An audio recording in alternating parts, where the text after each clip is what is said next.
Hello and welcome to today's painting demonstration.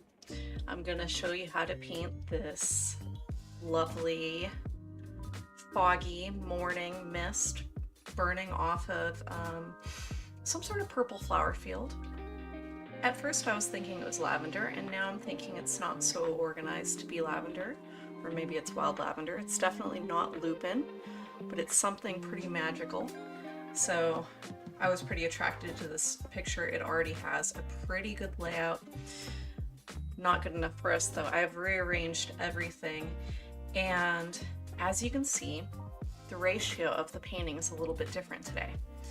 It is more of a 4x5, or I think it is a 4x5 ratio. These are the art boards that I recommend in my book for beginner painters. It's nicer than paper. It's about 10 times thicker. It's a Canson multimedia artboard, and I do love it. You can stack your paintings really high, but they still will stand up by themselves. So I do recommend that art material. I have the thirds marked on the sides of the tape just so that you can see how I've laid this out and how I want the flow of the painting to go, which is going to be, I feel like your eye is attracted to the sun the most, so it's going to go into that sunrise, slide down the clouds into this really high contrast tree, and then it's going to drift down this fog bank into the foreground flowers, which are going to have a little bit of light on them just on the tips. I think it's going to be just beautiful. So until I get my order with my new paper blocks, we're going to be in this ratio for a little bit. And I know it's horizontal. How will I post this on the vertical world of social media? I don't know, but I haven't done anything hard for like 3 whole days. So it's time to mix it up. I'm going to start with my large oval wash. Get some water in there, and we're going to do a gold underpainting. Paying attention first to the highest contrast, the darkest areas. Darkest values, I'm going to pay attention to my reference photo while I'm doing this. As soon as this underpainting covers up all of the major areas of graphite, then it's locked in, it's not going to move anymore. I use soft brushes also, and that helps not disrupt anything below as far as previous layers are concerned.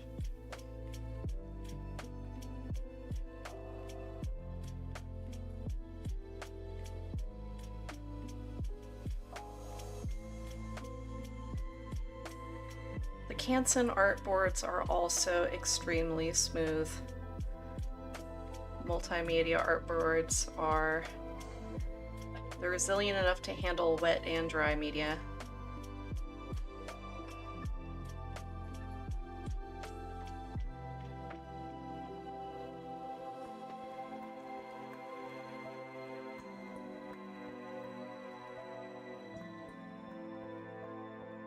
I've done a good amount of pencil in preparation for today's painting, and what I love about the way this painting process unfolds is that you can go ahead and do that if you just feel like you want to be really secure in your layout.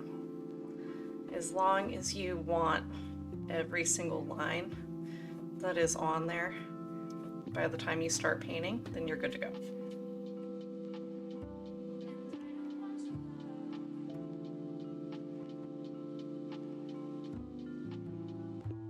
But building on a really strong foundation makes you really secure about the steps you're taking, which is nice. It's a nice feeling, especially for people that are beginning.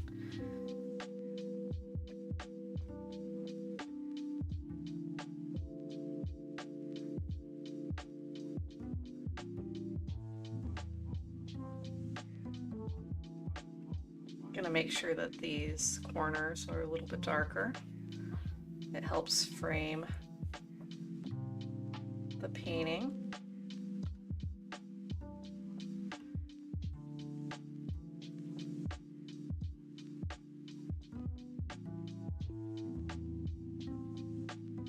And I do the darkest values first because with each layer of lighter and lighter paint, it won't disrupt the darker values that are already on there.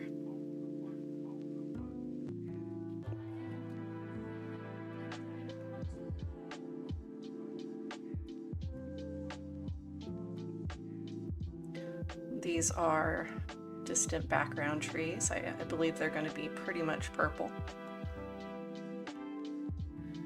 This will all dry just as fast as it does on the paper. It is still a paper surface, just much, much thicker.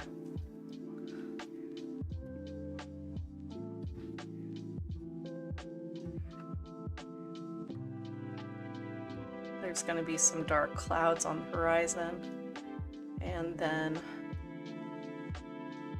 a light sky with some darker trailing clouds off into the distance.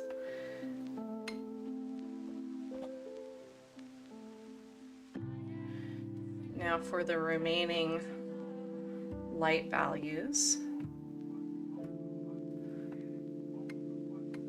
I'm just going to put a whole bunch of water in that gold and just drag over whatever's left. Just get that covered.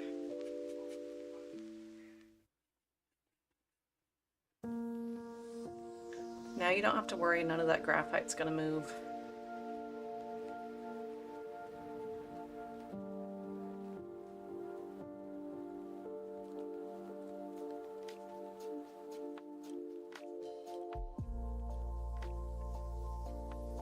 Darken up the tops of the trees, those distant trees, just the tops though.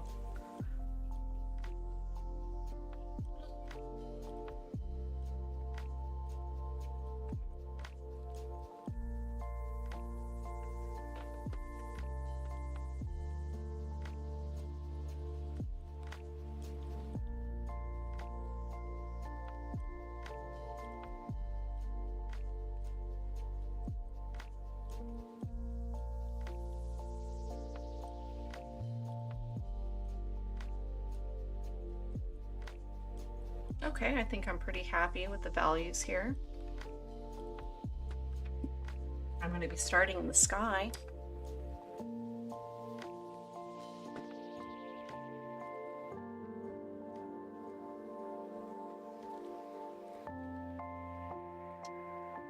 And the sky goes, and I've changed it a bit for myself, but the sky goes from a very light cerulean blue in the upper right hand side over to a pale yellow.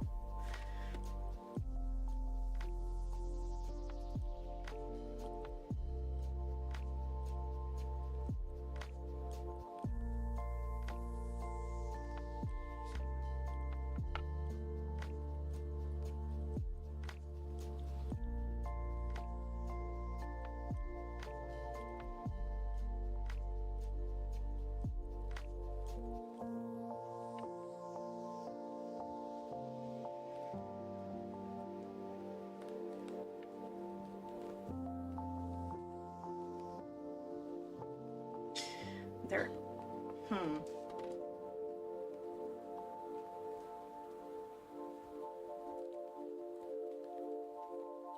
Trying to figure out how to do this horizon line. It's actually really interesting. So it has a pinkish glow on the far side being the side away from the sun, near side being near the sun. Everything relates back to the light source. And when we're painting landscape scenes, that often is the sun. So that's what I mean when I say near side, far side. So the far side of the horizon has got this beautiful purple and pink here, and then it transitions over to peachy yellow, and then there's some clouds. The layered clouds are just a light lavender, which is present all throughout, which I love that. So often in the sky I'll put the warms in before the cools, and there's a reason for that. It is a lot easier to overlap cools on warms than it is to do the other way. the cools cover. They have better opacity. And you're less likely to get those weird sky greens, which, you know, some people can really pull off. I am not gonna say that I've never seen green in the sky that I've liked. I've liked some of them. Yeah, some people can do some pretty wild stuff. But I think it would be easier for us if we put that pink on there.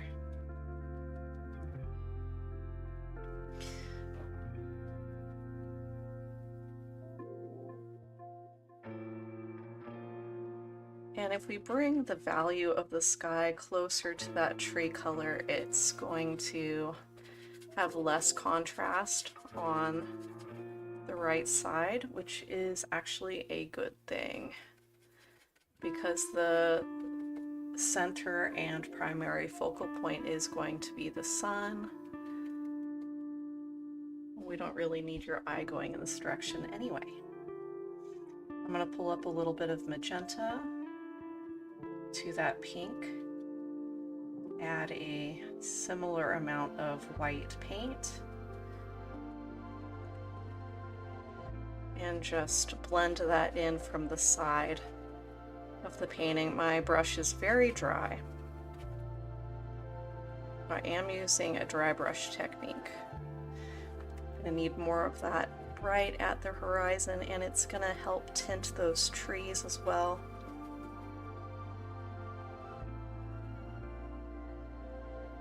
Let me get rid of that purple and go back to the pink.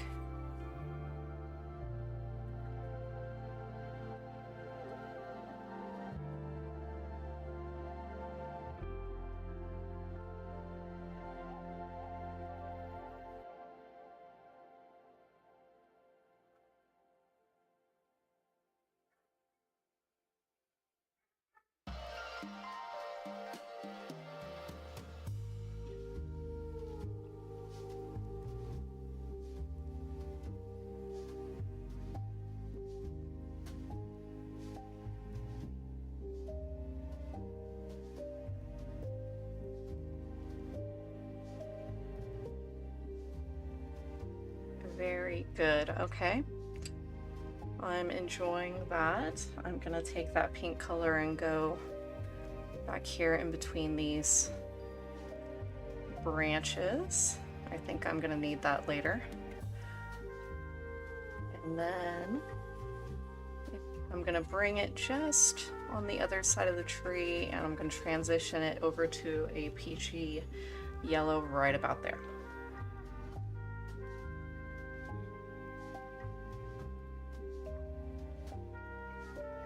I don't believe I have to bother with the red. I'm just gonna take a light yellow and go from, see, I'm gonna purposely put my sun position at a third, even though in this sunrise it's underneath the clouds. So we don't have to bother with any kind of sun circle. I like diffused light. Anyway, it's a little bit easier to convey. And while beams of light are beautiful, I don't always feel like painting them. They really steal the show. Big old beam of light.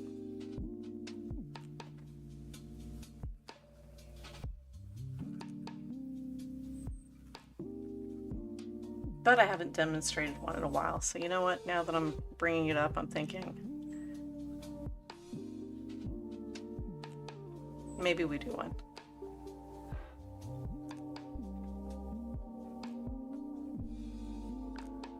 Okay, a little bit wider right at the sun point. And then the yellow intensity around that will increase, and then go to more of a peach after about, I'd say, an inch or so, at least horizontally. Vertically, a little bit less.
Okay, now I feel like I have the appropriate amount of white, yellow, and pink in the sky. Now I am going to take that light blue from the upper right and blend down and in to what we got.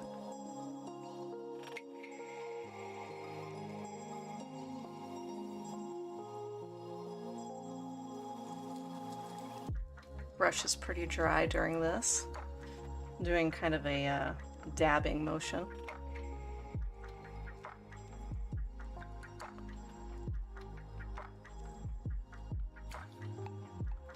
I'm going to drag over the tops of the tree.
As I'm putting this blue on, my brush is pretty close to perpendicular to the artboard. I'm just laying it on gently and dry brushing the edges. That's giving a very ethereal quality. I think that's pretty good. Now I'm gonna put the purple clouds. Well, the purple clouds are pretty light. I'm gonna add the light color pink to the purple that I have right here and see if that will do it.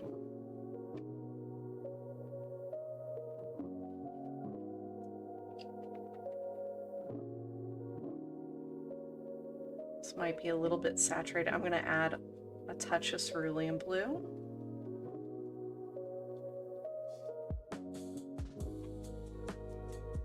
Pretty well done with that pink color, so no worries there.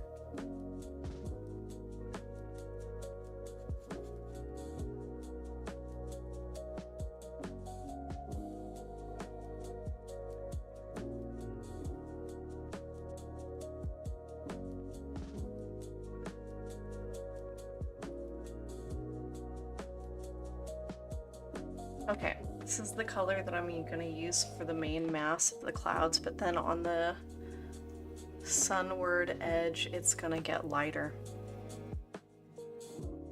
I'm going to drag this color over the tops of the trees just a little bit.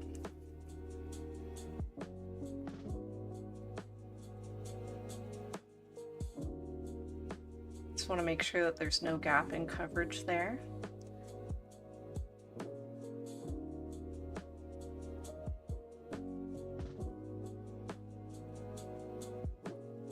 A little bit of this color right of the main tree.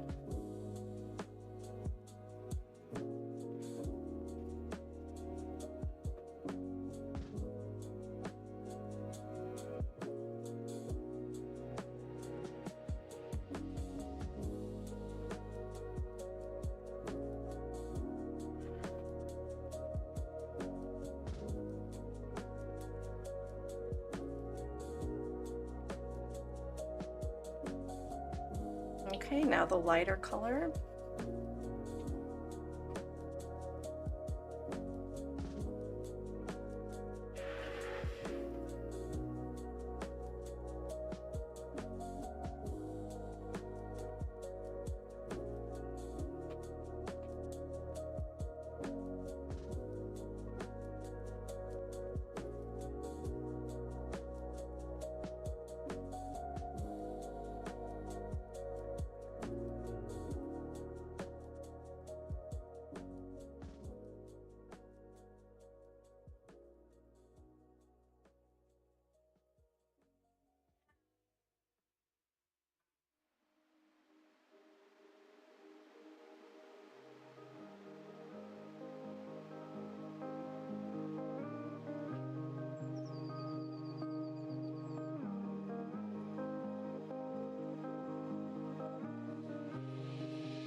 And now I'm doing some really fine detail work. I'm doing it with a #1 point brush.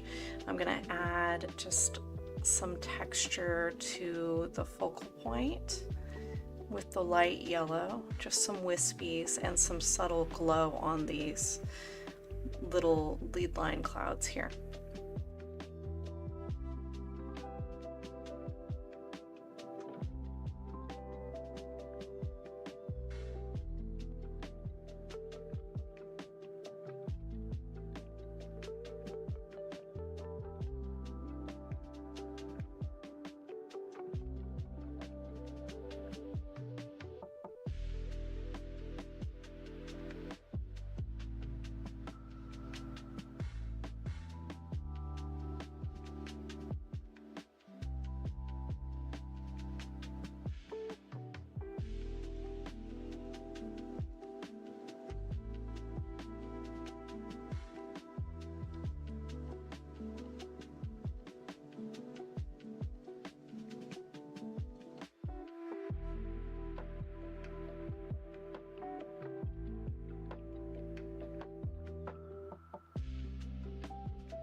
Okay, I think that's gonna do it for our soft sunrise. Now I'm going to go to the far background trees. I want the value to be just barely darker than those clouds. And if I have to, I'll lighten them up. But you know, you're really only working with so many values between the darkest and the lightest, so you have to plan accordingly, because the things back there, way back there, are definitely supposed to be lighter. And our darkest value is going to be the shadows under here. So I definitely want to save that for there.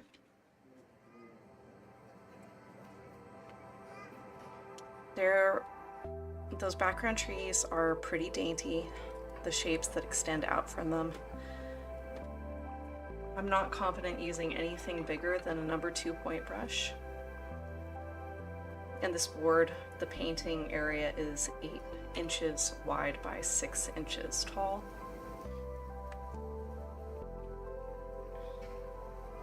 Magenta, cerulean blue,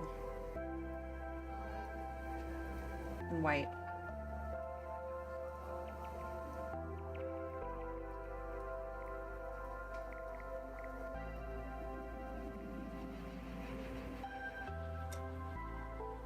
Let's just see what this gives us. I think that's going to work.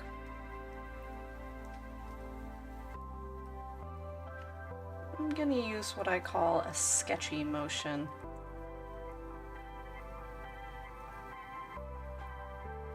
And extend the tree shapes into that cloud area a bit.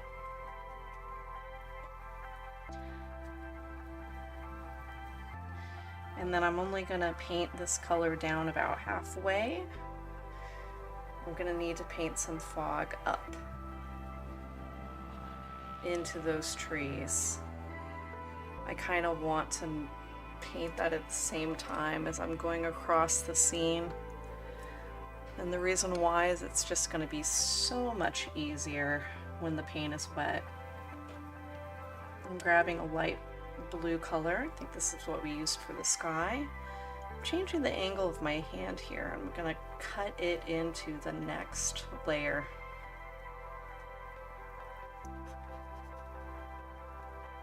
You'll see our paint is already pretty dry, but I have a separate brush that has the purple on it.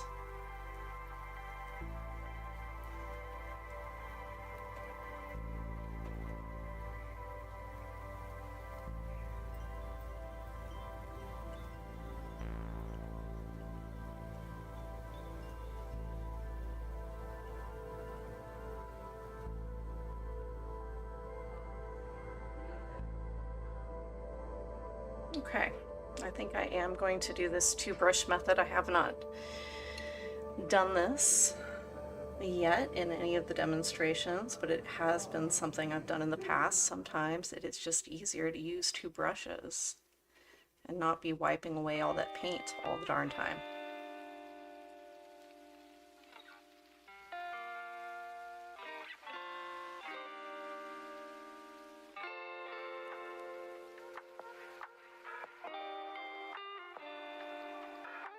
Going a little higher on the fog next to that shrubby tree guy, and that technique is called checkering. It's basically strategically positioning things or making them darker or lighter to conveniently make your next layer, your next object, more high contrast. It's the thing to do.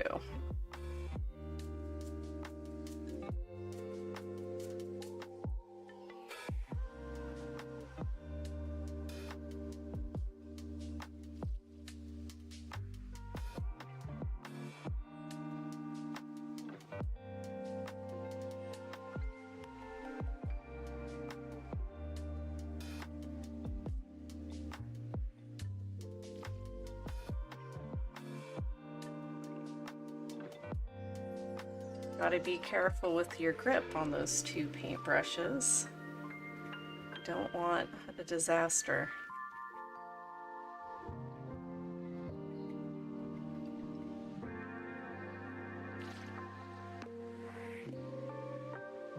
But isn't that the fun of watching a live painting show, is that you just don't know what's going to happen? Anything can happen.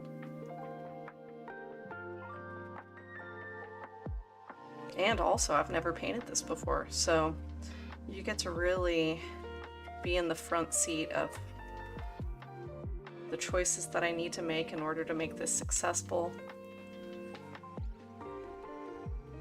and my thinking on how that gets done. And you know, I make mistakes too, even after hundreds and hundreds of landscape paintings later. So I can't find it inside myself to paint the same thing over and over again. I have had to make rules for myself to stay within the same general subject matter.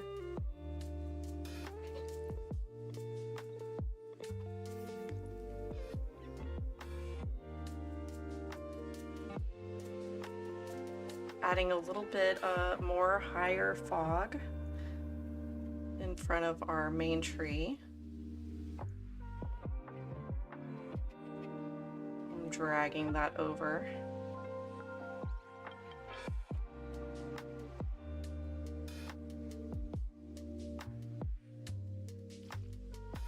There is going to need to be some negative painting. Oops. Oh, wrong brush and the wrong color. Blasphemy. I spent some time really drawing the structure of this tree. I quite appreciate it. Also, I had to draw it because it's not typical. It's like 3 trees. It's 2 mama trees and a little baby tree, like right in the middle. And I loved that, and I really had to draw the details in so that they were similar to what I was experiencing in the reference photo. I loved that so much. I want to definitely retain that. One of the few things that is carried along.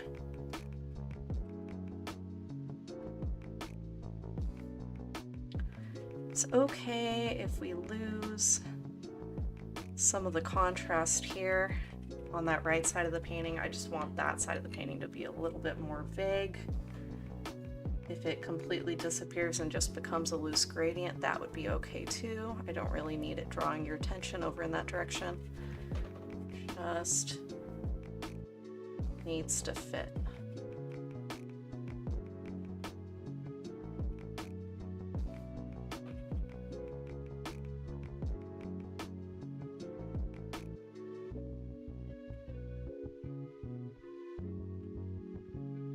There is a little bit of the light glow of the underpainting showing through on that fog.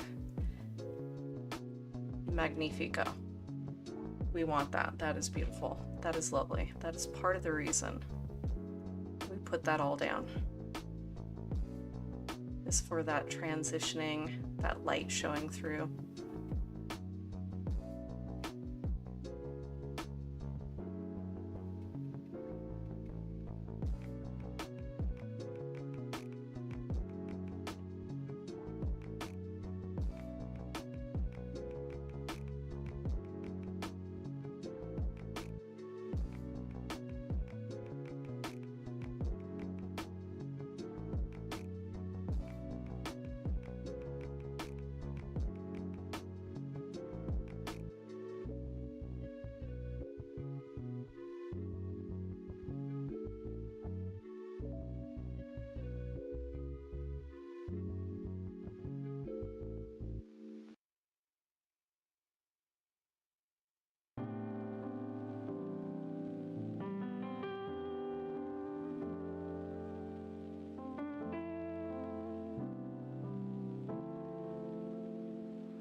Beautiful. I actually really love that side. It's very nice. Now I'm gonna put a little bit more fog in here, because as that dried, it got a little bit darker. I'm just going to use dry brush scrubby circles to smash that up. This is just the light blue mixture, that same blue that we used in the sky.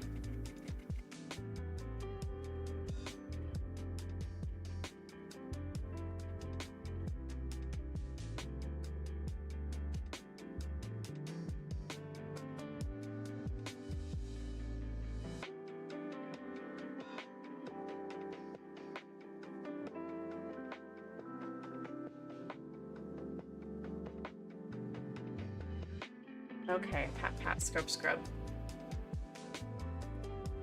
Good to go.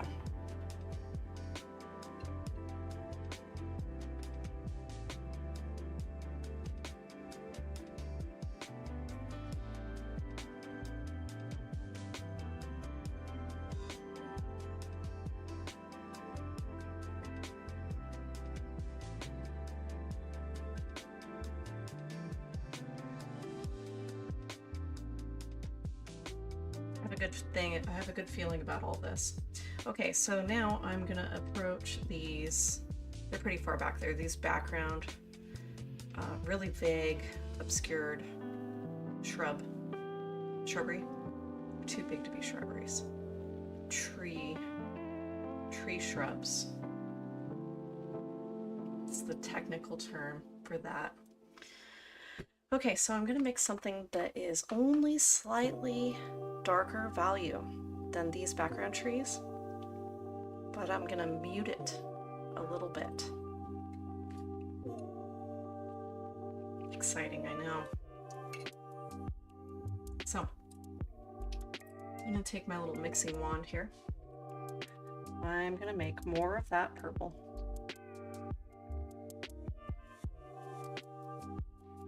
With the cerulean blue and the magenta.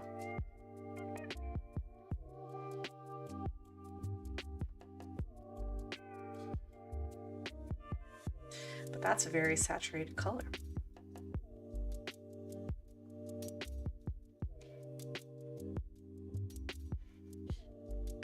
So I'm going to add a little bit of the gold.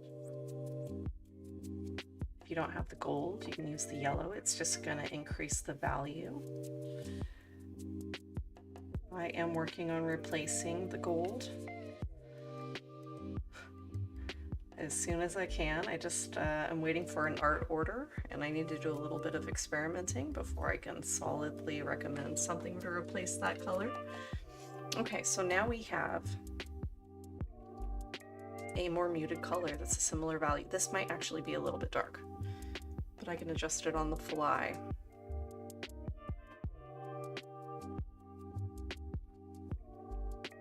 Let's just pull some of that blue, that light sky blue down here, because we are going to need it.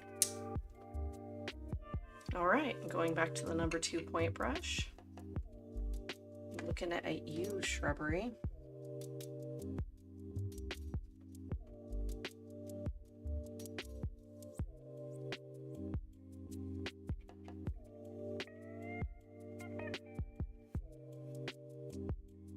And I'm using some sketchier shapes.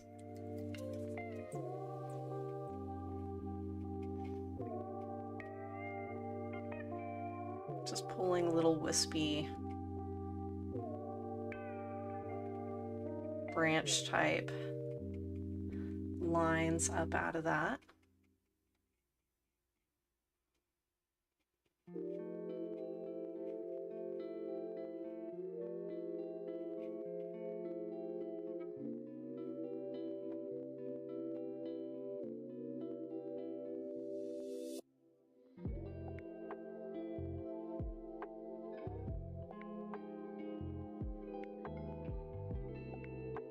I'm mixing a purple right next to that light blue.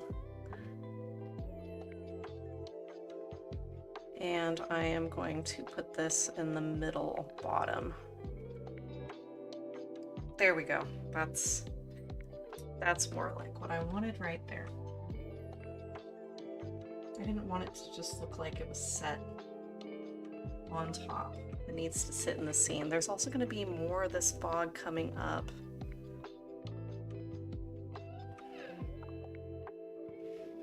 I'm not going to do that yet.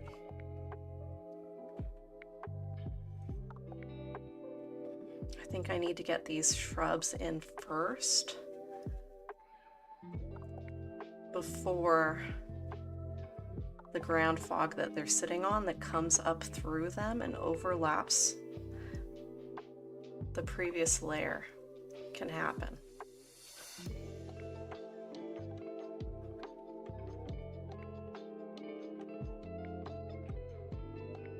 Similar branchy shapes coming out of this mass here.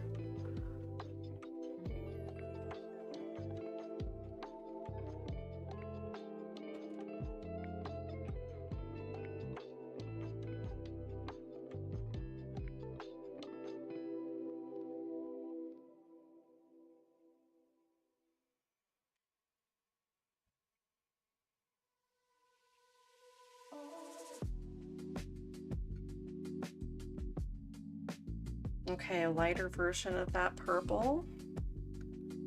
I'm gonna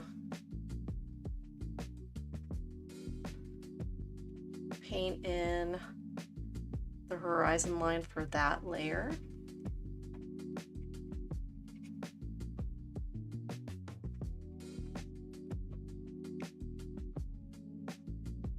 I'll put some texture on there, vary the shape a little bit. Nothing too detailed.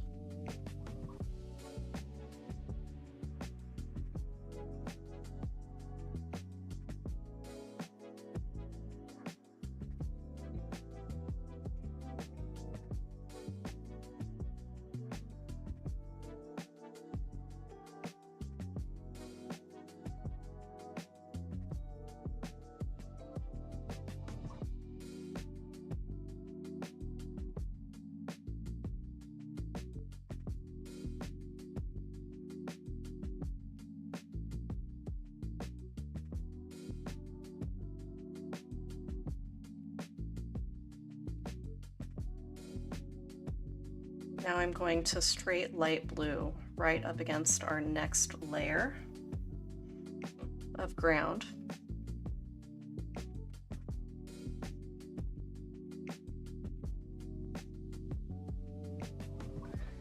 And I'm going to blend that color up into what we just put down.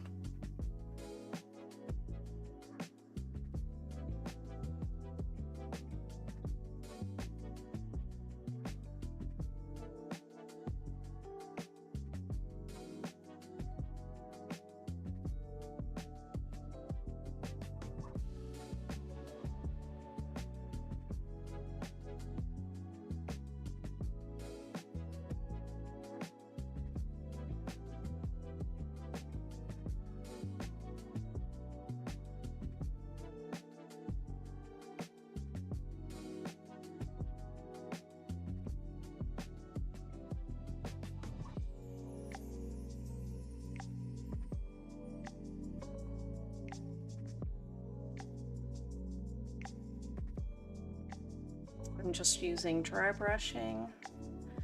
It's not going to be quite thick enough for where the purple had a pretty hard line.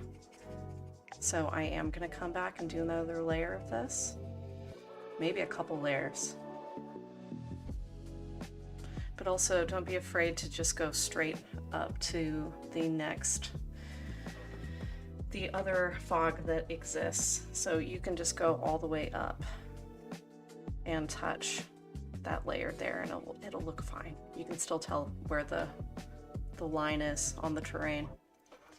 In fact, I'm going to make it a little bit foggier as it comes closer to the tree because I don't want that line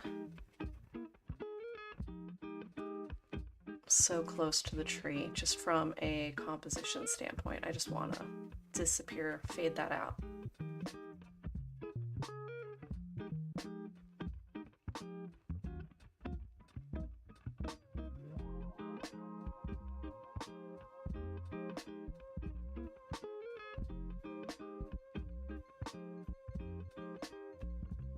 Just doing some wax on, wax off motions with our number 2 brush.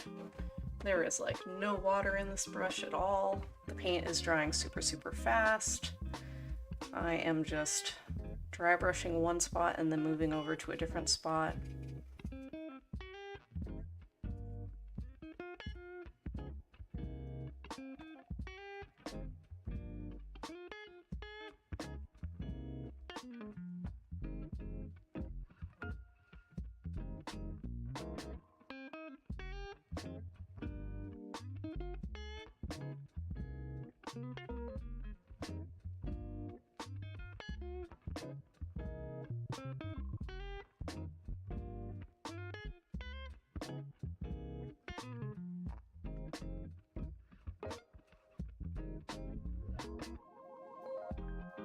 Be careful, I would rather you go in light layers and add in small intervals than to put too much on.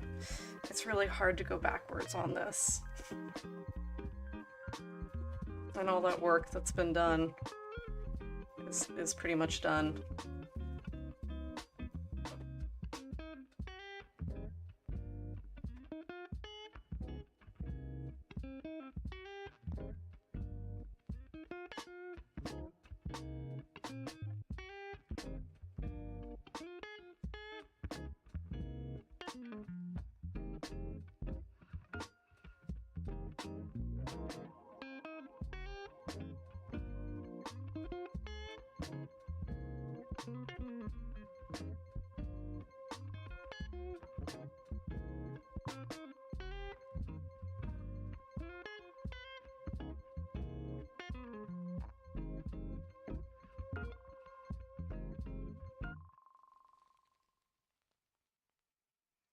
Just transitioning the side to a darker color. It's going to work its way down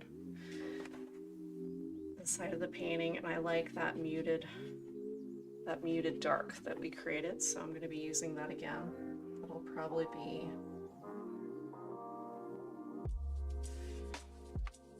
a color we'll use in this entire foreground, and then I'll top it with some more darks on top of that. Now, it's possible though that this is just too dark and I can just glaze right over that. I'll glaze over that and over this. It's possible. Okay, I'm gonna leave that alone. And now, the ever so exciting main tree here.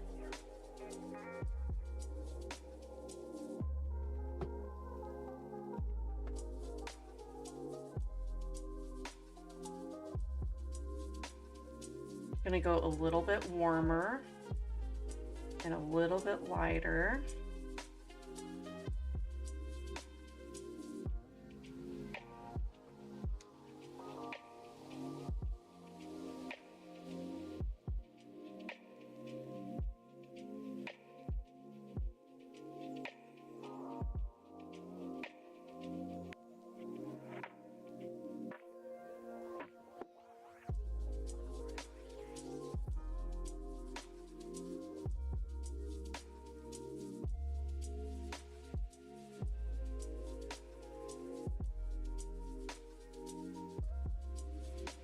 I know I'm mixing with a paintbrush right now. It's like a big no-no.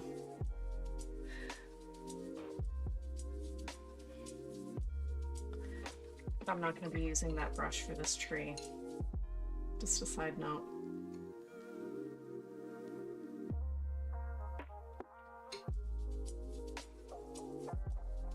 Okay. It's okay, he'll recuperate. Alright, I'm going to use a script brush for the most of this, if not all of it. I'm going to get the water in the brush. Select the color. And go at these branches in the best way I know how, by dragging them up.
Okay, so two decisions I've made just now is I'm going to go back to the point brush to do the foliage for this tree.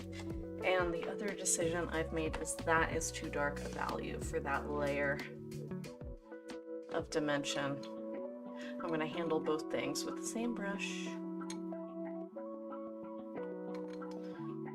which is the unsung hero, the number 2 point brush. It's not fancy, but there's a lot of things that it can do. Okay, so I'm gonna tint this area up with a good amount of water in my brush. We'll call that a full amount of water in my brush, and then I'm gonna dance that around in the super light blue. Not a lot of paint here. It's mostly white. Just a touch of cerulean blue in this. And then I'm going to not be scared. I'm going to start with the fog, because obviously I'm not scared. And then I'm going to go up. And then I'm just going to go fast to convince myself this is the right thing to do. No, it's the right thing to do. It's too dark. It needs to be fixed. Okay, just gonna make sure, you gotta go fast when you're doing this. I'm just gonna make sure there's no weird brush marks while I'm doing this. You can always come back and do it again if you are so bold. Okay, see? That's lighter and it's way better. Okay, now we can do this to the more important tree. You can tell I'm really working with confidence right now. I've done this a million times. It's scary every time because the paint dries less opaque than when you first put it on. So when you first put it on, you're like, God, did I ruin it? And then it dries and you're like, oh, it's fine. If you are scared of this, try it on a different piece of paper. Like, honestly. Don't tempt fate.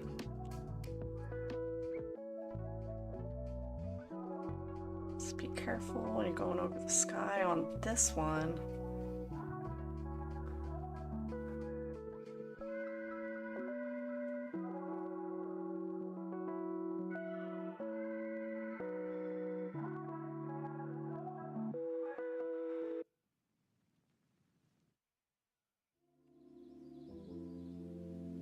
I might go one more round on that side, but I have to wait for it to dry completely. And when another layer goes on top there, I have to be very delicate because there's less binder in watered down paint. If you wanted to use a medium to make sure that that was an issue, you could do that. I don't like to complicate my process with mediums, but that would make it super secure. And I would recommend doing that with a matte finish medium, because if you put anything glossy on there, it's going to affect the drag, and also everything else is matte on here, so it would look weird unless you made the whole thing shiny at the end, which you could do, totally do. Here we go. Foliage on the tree while all that fog is drying.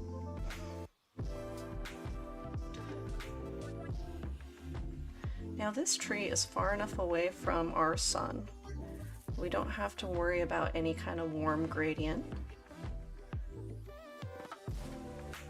I'm going to be dragging this purple out from the area that we've designated for it, just a little bit here and there. I'm going to try to make the foliage pretty airy in its habit.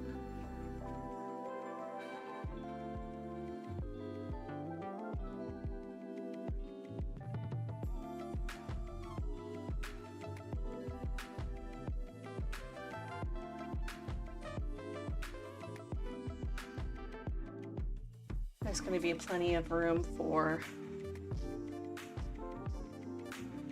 sky holes on this tree.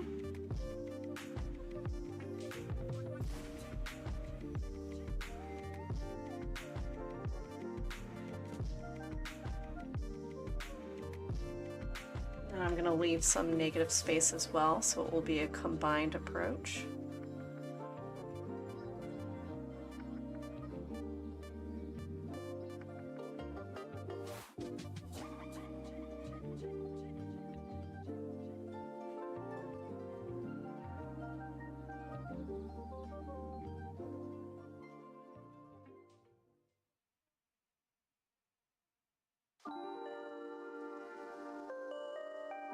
I'm afraid I didn't mix enough of this purple. I did it with the ultramarine blue, the magenta, and white.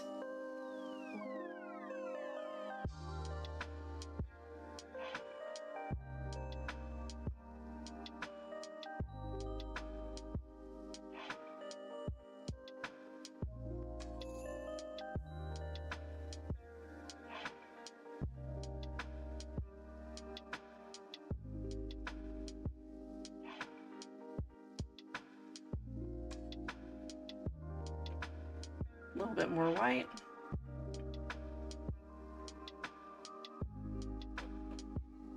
If you can mix and match a paint while it's still wet, it'll be more accurate that way. Just a little bit easier. And then if you remix something and you're like, oh darn, that's not quite right, and it bugs you, like both things are true, then you can just distribute it in the other areas of that subject or the painting to make it more cohesive.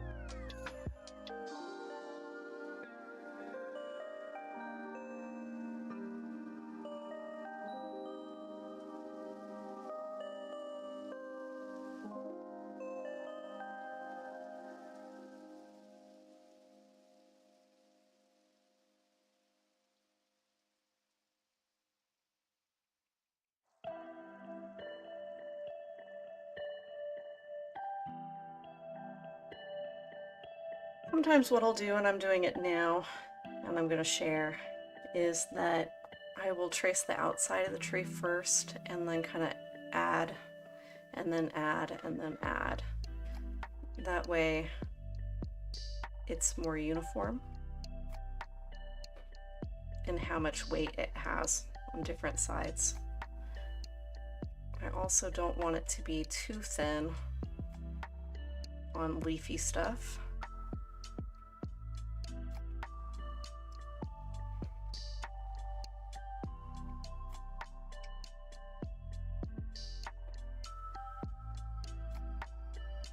It is a delicate balance to strike.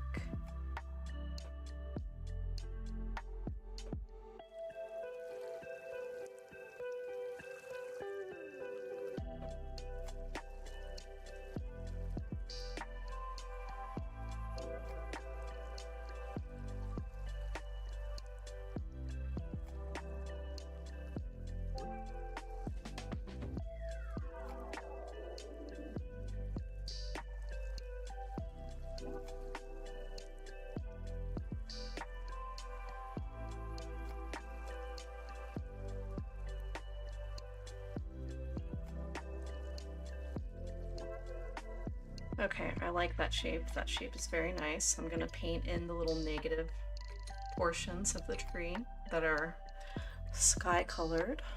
I think I have a tiny brush here. I'm gonna need the number 1 point for those tiny shapes up at the top of the tree. I'm gonna need the pink.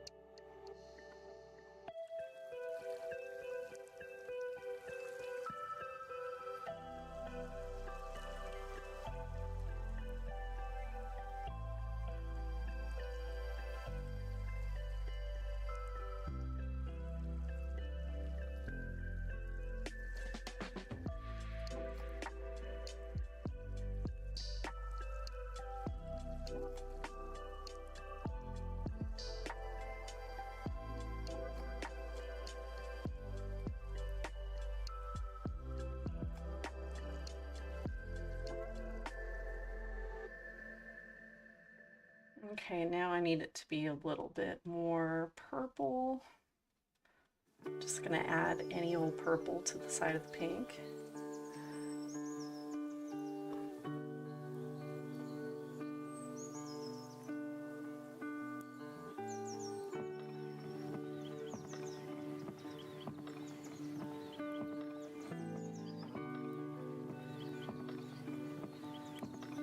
Now it's gonna need to be light blue.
Oh, I think that accomplishes what we want, which is your eye hits the sun and then goes straight to that tree.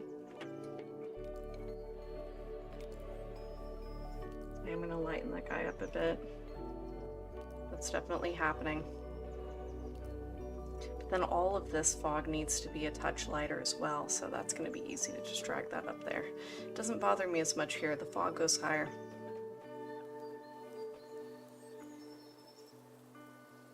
Yep.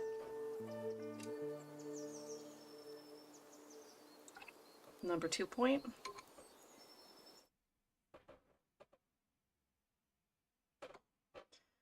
I'm gonna need more of that light blue.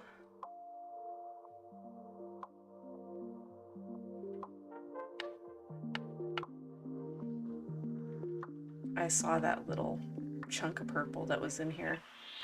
It's fine. Not enough to matter.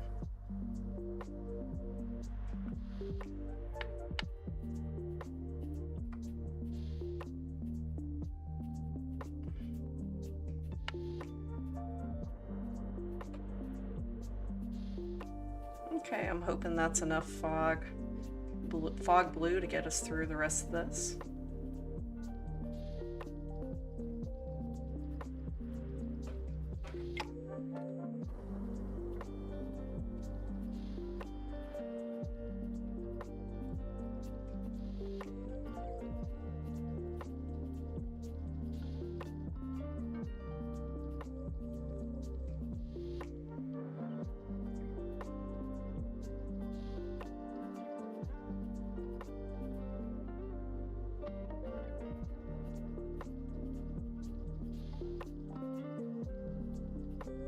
I got my brush handle at about a 45-degree angle, and the tip of the brush is down towards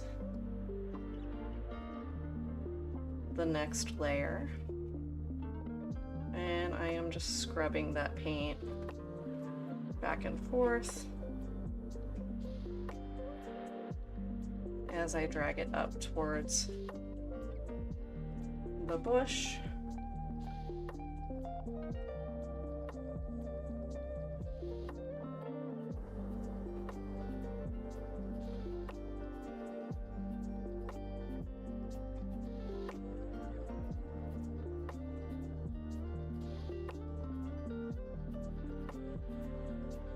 And I think that'll about do it.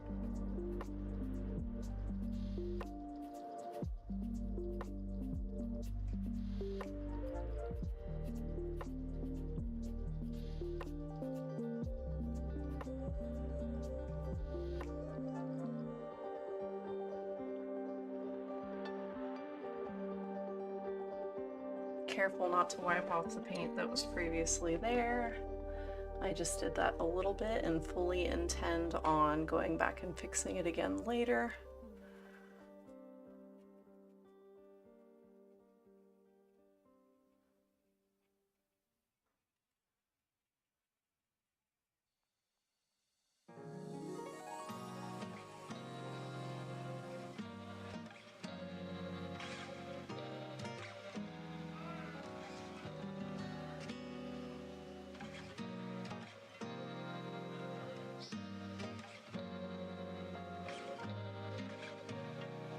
Okay, good. Now I'm going to take that tree color and bring it down to the scrub that's below it. It's going to be the exact same color. Maybe go a little bit muted as I get down into this area. Get lighter and more muted as I come down, because then there's going to be some foreground flowers down at the bottom.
Okay.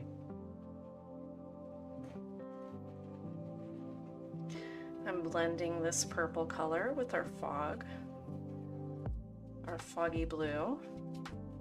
And I'm just gonna spread it onto the bottom edge with some texture. And the same kind of sketchy movements that I'm using in the scrub brush, or whatever it is, these flower bushes.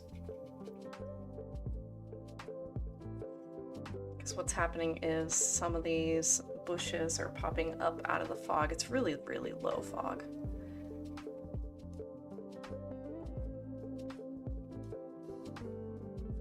But the fog itself is swirling around them.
getting more vague in that area. It's not going to matter too much. We're going to be painting over the top of it with something a lot more detailed.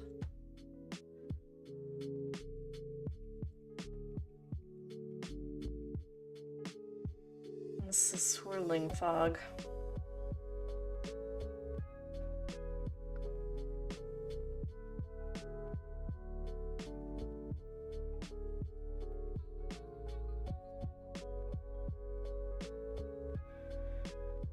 Okay, to do this next area, I'm going to use the filbert brush because there's a lot of space to cover.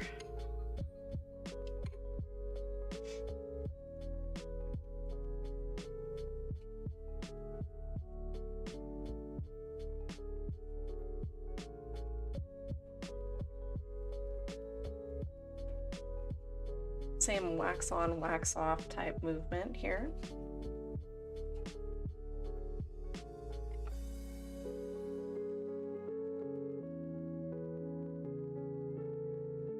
And then also some pouncing just to dry brush this up on the purple.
Okay, I'm going to make sure that that fog color is heavier on the left side, the sun side. Probably even going to add some lighter blue.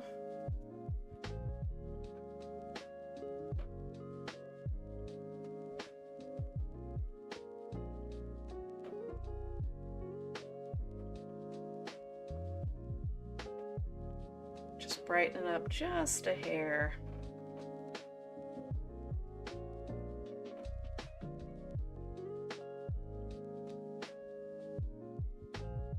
Very good. Now we got some foreground work to do.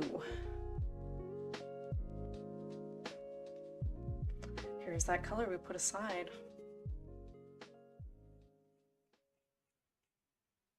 I still got the filbert out because it's such large brush strokes. It's not going to matter too much. I'm turning it on its side to get some more grassy type shapes.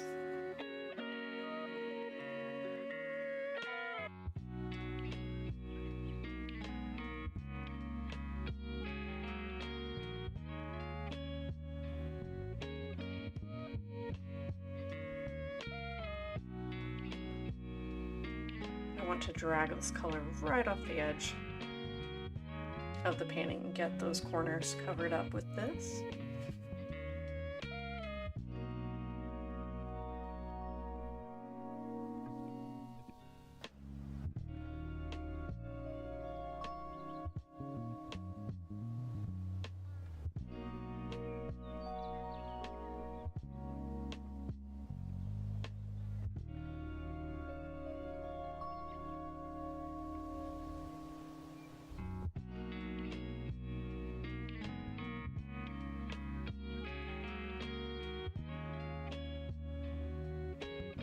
And this color will be the middle bottom of the bushel, the front bushel that I have planned, which is not in any of the thumbnail sketches, so I guess you'll just find out when you find out.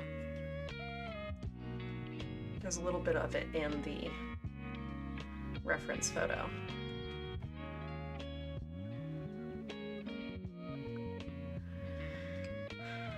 I'll probably add a little bit more fog here. For now it's fine. It's still drying, so it's important that that goes ahead and continues to dry. I need some really muted green. Here's some cerulean blue going right into our purple spot. I'm gonna pick up the gold. And there's some crazy muted green right there. And purple and green are complementary, so they kind of neutral themselves out. They're across from each other on the color wheel. So there's not a lot of paint on this brush. I'm gonna kind of dance this around the sunward edge of our foreground flower area. I'm just gonna drag it around. Cover up some of that gold underpainting. Making some really vague shapes here.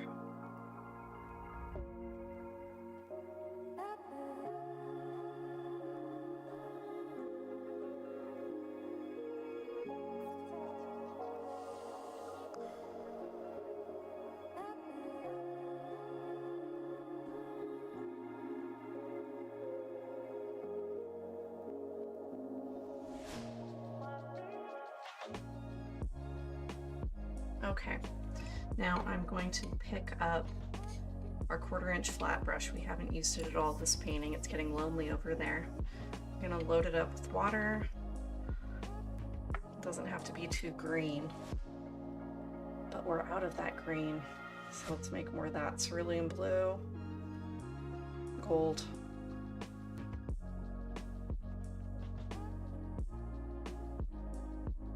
Gonna scrape that all towards one side. We are gonna mix more purple. It is in our future. This is the purple painting.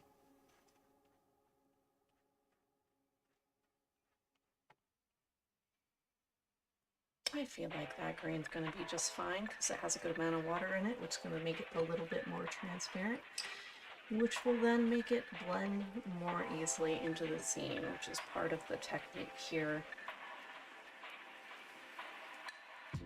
Okay, sketchy grass shapes go.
Okay, now I'm going to make a little bit lighter version. And with each step lighter, when I'm highlighting things, I do a significant percentage less.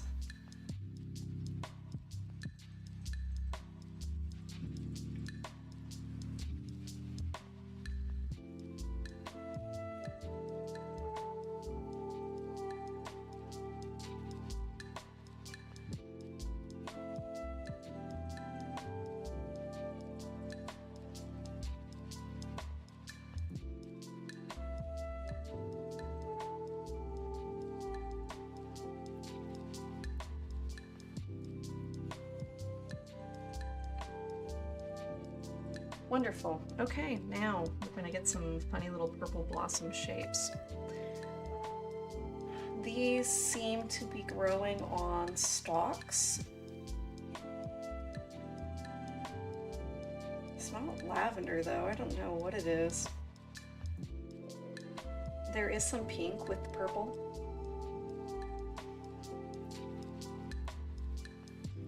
I'm just gonna mix a nice purple pink gradient over here and we'll pull from it as it feels right. I'll put it in.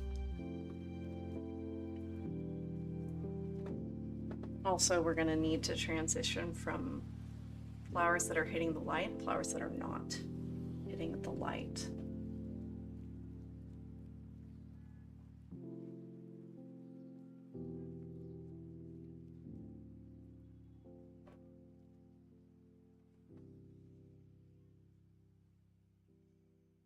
Magenta, ultramarine blue,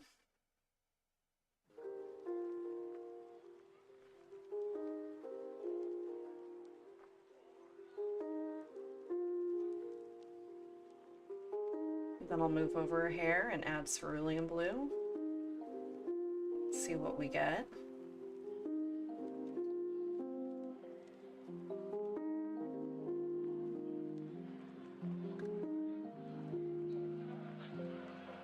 A little too blue, so I'm going to add more magenta here. It's going to be quite a bit lighter than the ultramarine and magenta.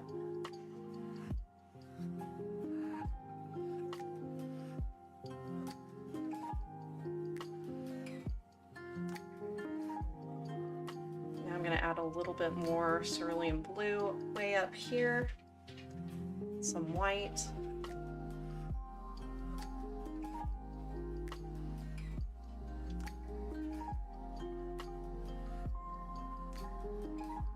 A little bit of magenta.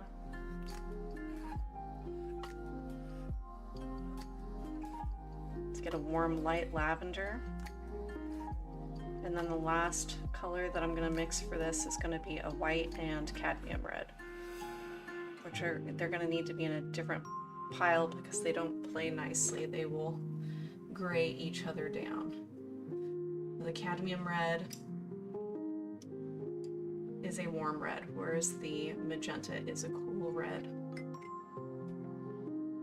So they are used differently and often mixed separately, unless I'm trying to make a muddy color, which is legit called for a lot, in which case I will add the warm primaries to the cool primaries. Okay.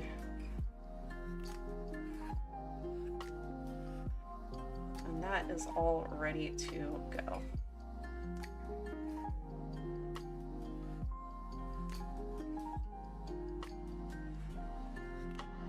Let's make some magical fantasy flowers.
Okay, so I'm starting with the shadowed flower colors because I feel like that is the safest bet to figure out the form of the flower. I'm going to put them in clumps. Also, don't be hesitant to try out the flower form on paper, like a different piece of paper first before you just go head into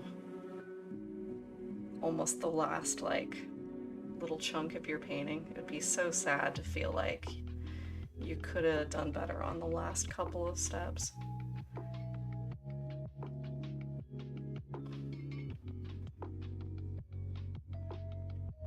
I'm gonna try to do groups of flowers in odd numbers. Apparently that is just more aesthetically pleasing. Says the art rulers, or the people that makes the rules. But it's true, I mean, a group of 3 things just looks nice, aesthetically.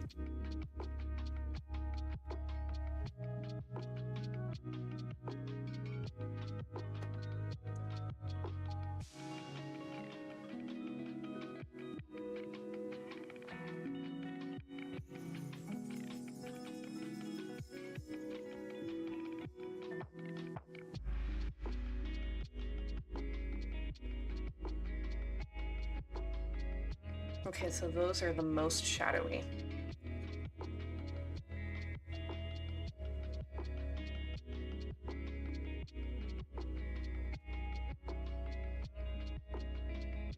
I'm going to warm them up a bit and lighten them up a bit. And add the base color for the ones that are catching a little bit more light, which are in this main bushel.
Okay, now I'm gonna add more warmth to this color. See, as I add the cadmium red to that purple color, it gets a little bit more muddy. I don't want to be as warm as that pink color though. Not quite. I just want to add some highlights to the bottom of some of these.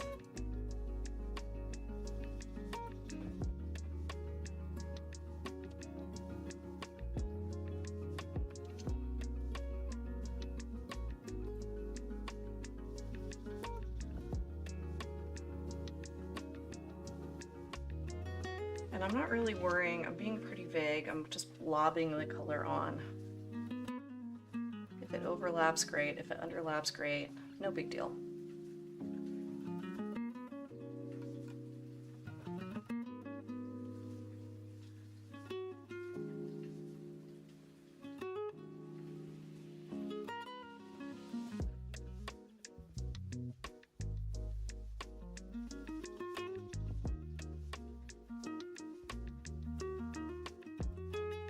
Now I'm going a little bit more lavender, and I'm gonna get just the top sunward edge of the bluer blossoms.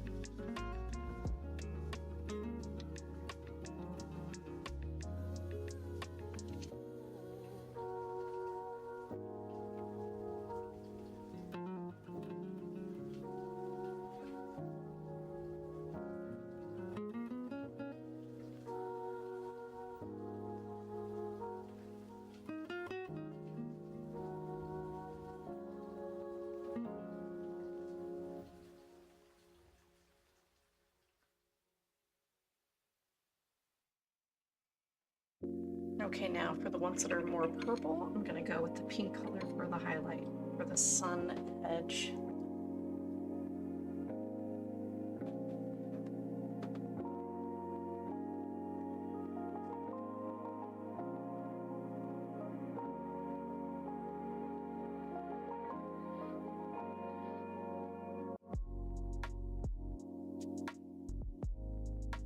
I'm spinning that brush to get a more exacting shape.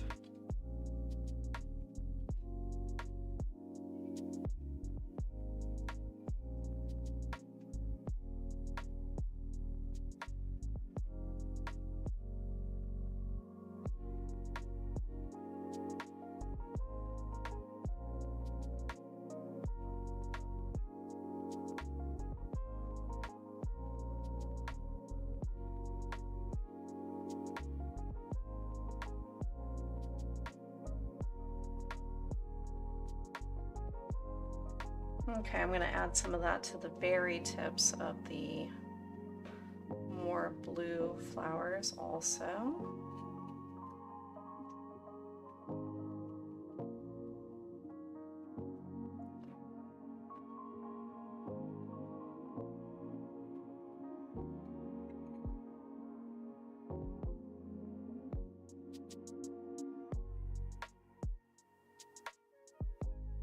Thinking I want something right in between that light purple and that light pink.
Just another shade of purple, just bringing those colors down.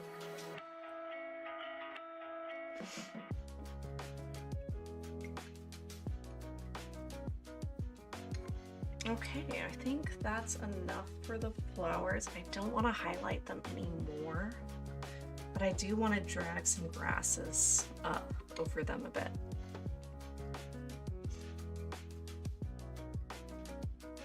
And then use that medium dark purple color to neutralize this green right here, and that's a nice dark green, I think. Maybe a little bit more ultramarine.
All right, brushing that grass is a pretty essential step in making those flowers feel like they sat in the scene.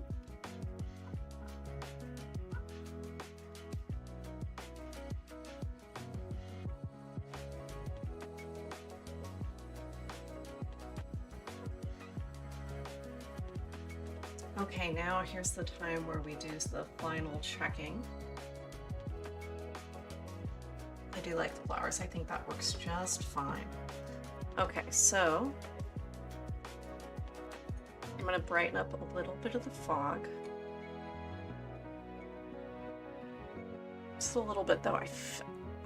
Is that fine? Let's see.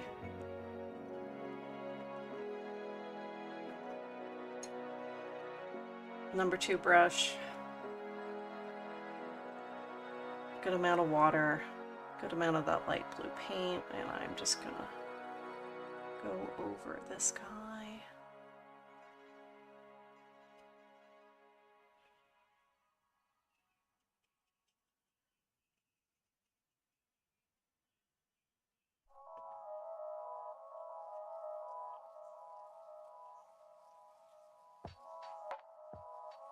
Very, very delicate.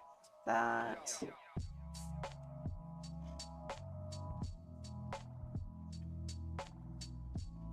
That was a really muted purple, wasn't it? It's very, very muted.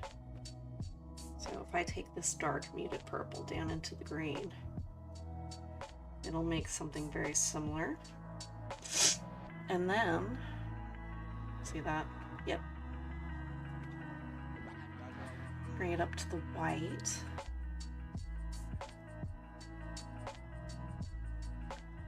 And I can add some of that definition back a little bit.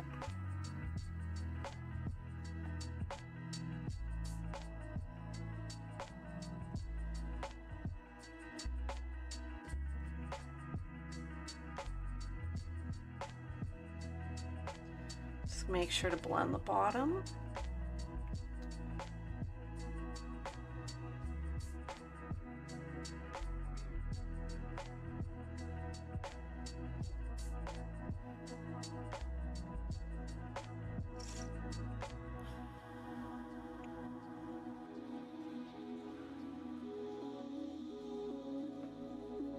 Okay, let's see. I'm going to add some of this color over here.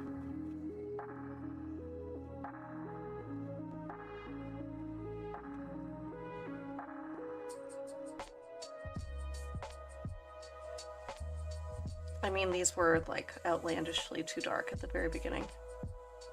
So this is how you put in the due diligence to bring that back.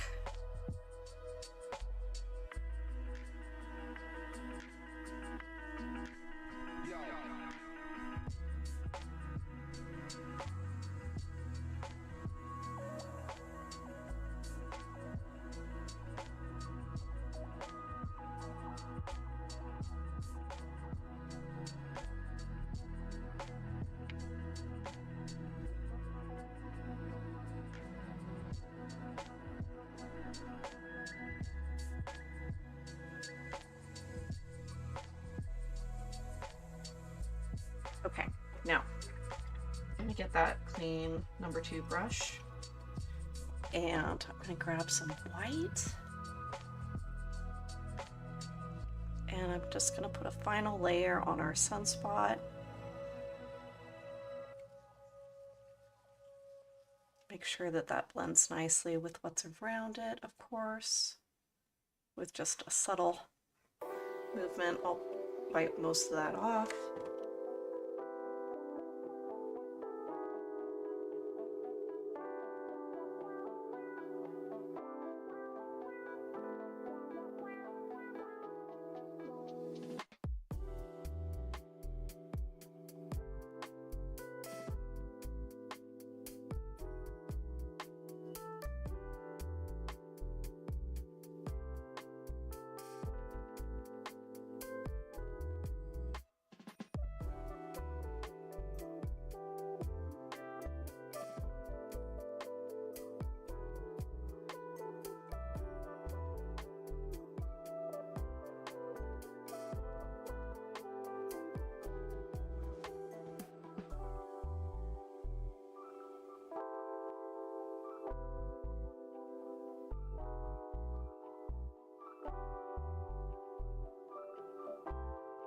Okay, added a little bit of white for just a change in color. As we come into the foreground, I feel like the background values are all about correct now. That sunspot's going to continue to dry.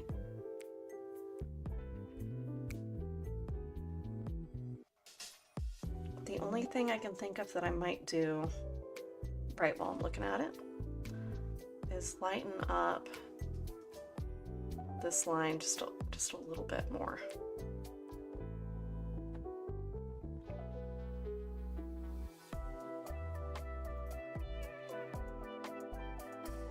Since I'm being picky.